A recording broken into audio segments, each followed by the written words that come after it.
Hi friends, welcome to our channel JSW TV. Victory Venkatesh నటించిన సినిమాలో 'దృశ్యం' సినిమా ఒక స్పెషల్ సినిమా అనే చెప్పాలి. 2014లో రిలీజ్ అయిన ఈ సినిమా భారీ సక్సెస్‌ని అందుకొని బాక్సాఫీస్ వద్ద మంచి వసూళ్లను రాబట్టింది.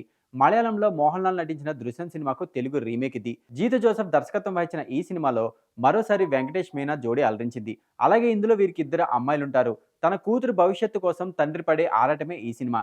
ఈ సినిమాలో వెంకీ పెద్ద కూతురుగా కనిపించిన అమ్మాయి గుర్తుందా? సినిమా మొత్తం స్టోరీ ఆ అమ్మాయి చుట్టే తిరుగుతుంది. అందం, అంతకు మించిన అమాయకత్వంతో కట్టిపడేసింది ఆ అమ్మాయి. ఇంతకీ ఆ అమ్మాయి పేరేంటో తెలుసా? తన పేరు కృతికా జయకుమార్. ఈ ఒక్క సినిమాతోనే సౌత్ ఇండస్ట్రీలో ఫేమస్ అయిపోయిన ఈ బ్యూటీ ఓ క్లాసికల్ డాన్సర్ కూడా.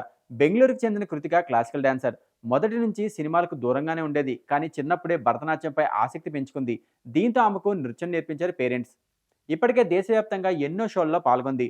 తిరువనంతపురంలో మలయాళం డైరెక్టర్ బాలు కిరియతన్ ఆమెను చూసి సినిమాల్లో ట్రై చేయాలని సూచించగా, తెలుగులో 'దృశ్యం' సినిమాతో ఆమెకి ఇండస్ట్రీలోకి అడుగుపెట్టింది. మొదటి సినిమాతోనే నటిగా అందం, అభినయంతో కట్టిపడేసింది. ఈ సినిమాతో పాటు అటు మలయాళం, ఇటు తెలుగులో కూడా చాలా ఫేమస్ అయింది. ఆ తర్వాత కన్నడలో 'బాక్సర్' అనే సినిమాలో నటించింది. తెలుగులో కూడా హీరోయిన్‌గా కాకుండా సహాయ నటిగా కనిపించింది. తెలుగులో 'వినవయ్య రామయ్య', 'రోజులు మారాయి', 'ఇంట్లో దయ్యం నాకేం భయం' వంటి సినిమాల్లో నటించింది. కానీ ఈ ముద్దుగుమ్మకు అంతగా క్రేజ్ రాలేదు. అయితే కృతిక అటు సోషల్ మీడియాలోనూ అంత యాక్టివ్‌గా ఉండడం లేదు. ప్రస్తుతం ఈ అమ్మడు లేటెస్ట్ ఫోటోస్ వైరల్ అవుతున్నాయి.